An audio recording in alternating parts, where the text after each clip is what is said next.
Hindi naiiyak ka. Kumakain na agad sila ng popcorn. Hindi pala natin kailangan.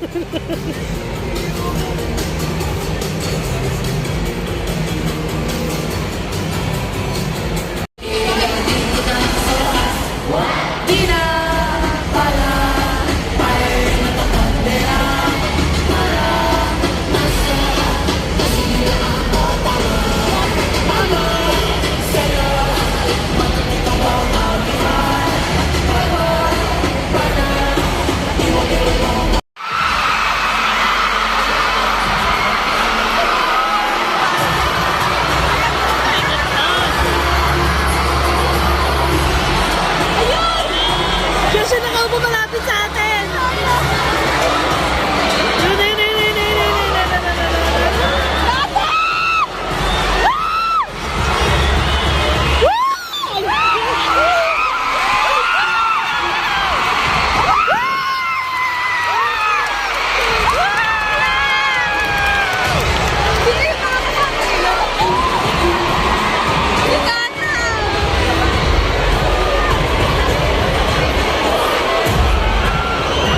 Tingin ka naman dito!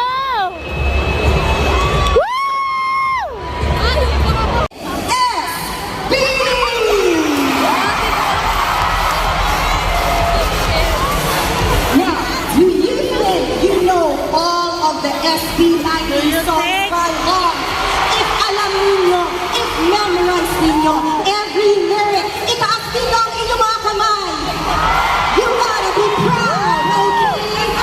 This is the ultimate test when you see yourself on screen. Here you go.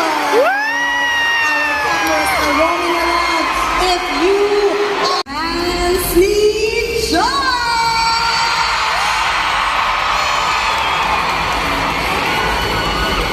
If you love Justin, make some noise! If you love Ken, make some noise!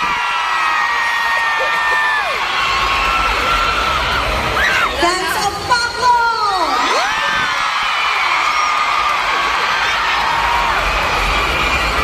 And if gusto niya si Star!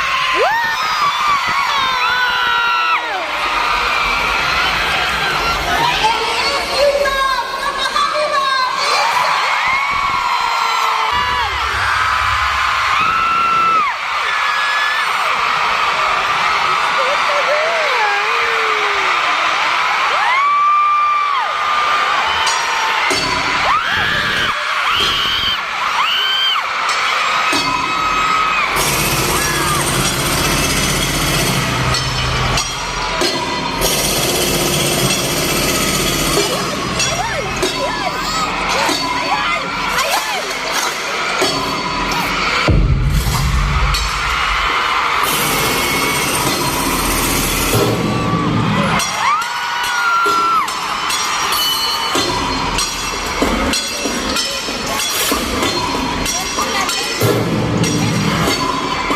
Ganito yan.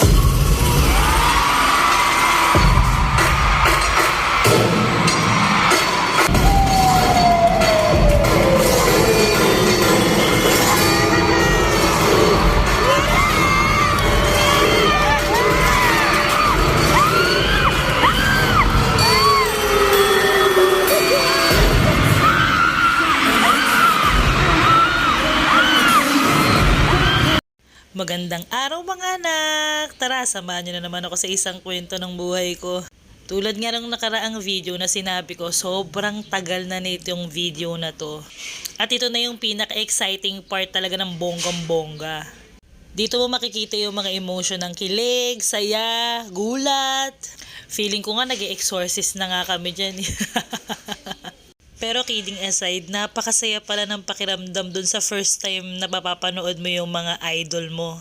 At isa sa mga pinakamasayang feeling ay yung kasama mo yung anak mo sa happiest day ng buhay niya. Kumbaga nga sa movie ng Inside Out, nakapagbukas na naman tayo ng isang happy core para sa anak mo. At sobrang thankful at grateful ako sa mga nangyayari sa buhay namin. Lalo-lalo na sa mga kasama namin talagang sumusuporta rin sa amin. At nagmamahal ng bonggang-bongga. Kaya sa lahat po ng nagmamahal sa amin, maraming salamat po talaga. And I love you! Pero syempre, hindi naman lahat ng tao ay maiintindihan kung paano palalakihin yung mga anak mo. Pero ako, sa totoo lang, hindi ko na talaga iniintindi kung ano yung sasabihin ng mga tao kung paano ko palakihin yung mga anak ko. Kasi hanggat nakikita kong masaya, malusog ang mga anak ko at kontento sila sa buhay na meron sila, napakasaya ko na talaga. Hindi ko man talaga ma-provide lahat ng gusto nila, pero gagawin ko lahat para masustain ang mga pangangailangan nila. Ganoon naman siguro talaga lahat ng mga magulang. Hindi man nakikita ng ibang tao pero sure na sure ako na walang magulang na hihilingin na mapasama ang kanilang mga anak. O mga anak, sinamahan nyo na naman ako sa isang kwento ng buhay ko. Sana nag-enjoy kayo tulad ng pag-enjoy namin. Hanggang sa muli! Bye!